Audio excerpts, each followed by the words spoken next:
Hey everybody, I'm back, continuing on the discussion that I started in the previous video. So today we're going to talk about how to maintain clients and how to get referrals. Getting referrals is one of the biggest challenges that some of the trainers have, and I've had it myself. So I want to talk about a few key points to keep in mind. One of them is when you're asking for referrals from an existing client, they're going to be afraid of few things. One, that they're going to lose the time that they have with you, right? That time is very important to them because it works for their schedule.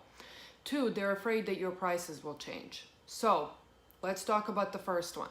I mean, the second one actually this applies to as well, because the key in building a solid relationship with your client is communication.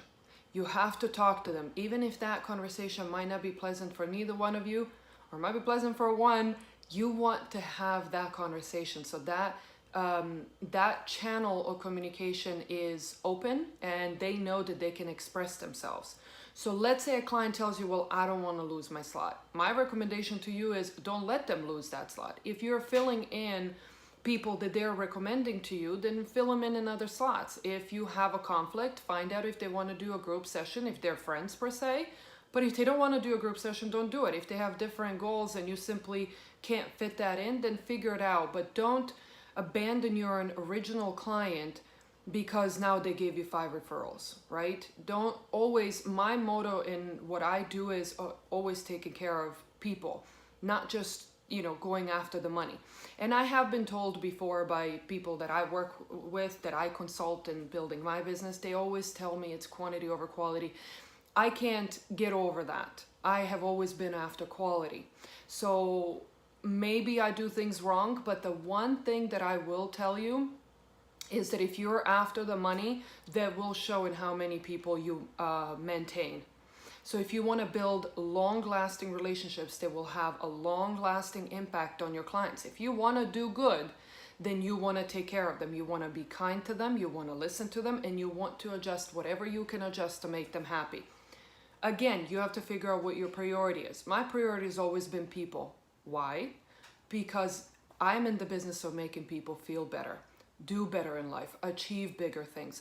If they're doing that and then they walk away from my session with me, whether it's talking or training or whatever it might be, if they walk away happy, they're going to make other people happy. So ultimately, that's my goal, right?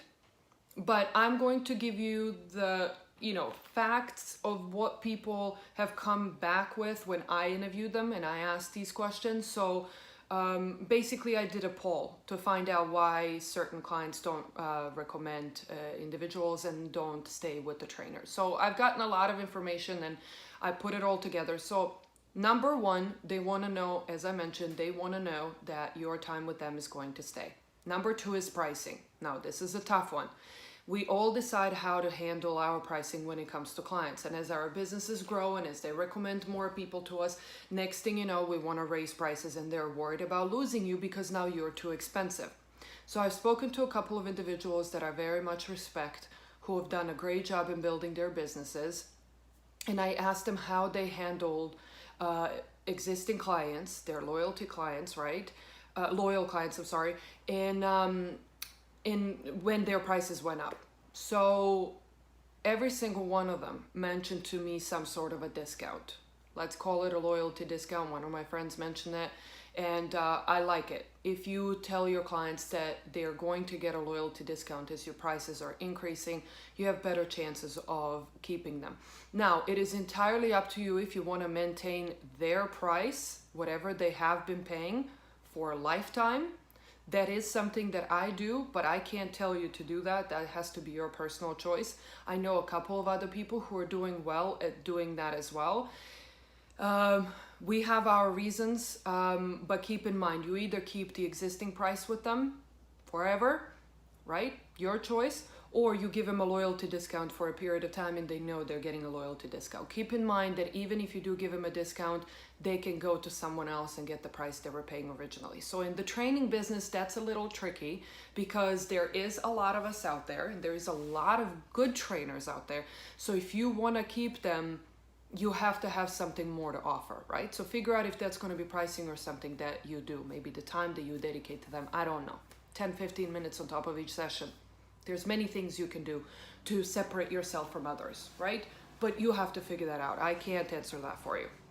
So I can give you advices on what works, but ultimately the decision is yours. So now that we talked about that, let's talk about maintaining them. I think that you've pretty much gotten an idea of what to do if you want to maintain your clients. I think that's pretty straightforward from what we talked about here. Remember, clients want to be your number one. Just like you want to be somebody else's number one, they want to be your number one forever, even if they're not your first client, right? So keep in mind that you get to know that client very well if you want to, and then you can figure out how to keep them happy outside of the things that they might not like, which is the increase in pricing or maybe even the time change. If it comes down to you having to drop that client, right? I've had to do this due to geographical reasons and other factors. I have tried to find a replacement. So tried being the key word. It doesn't work out every time, but you want to find out if that client wants to switch to someone else. If they do, you find somebody equally good or better, or you simply teach them what they need to do to be on their own and then check in with them from time to time. Again, these are my recommendations. You are all going to make your own choice, but maintaining clients is a tough one. The one thing that I can tell you is my retention rate has been so good because I treat them as human beings. I'm kind to them, I listen, I am friendly, I don't lecture them about things that I can't help them with. So I don't get involved in their lives unless they're my friend. I mean, that's a different story, right? We all tell friends what we think they should do and what's best for them. But when it comes to clients, you do have to treat that as a business relationship and you have to treat them with respect. After all, they are paying you.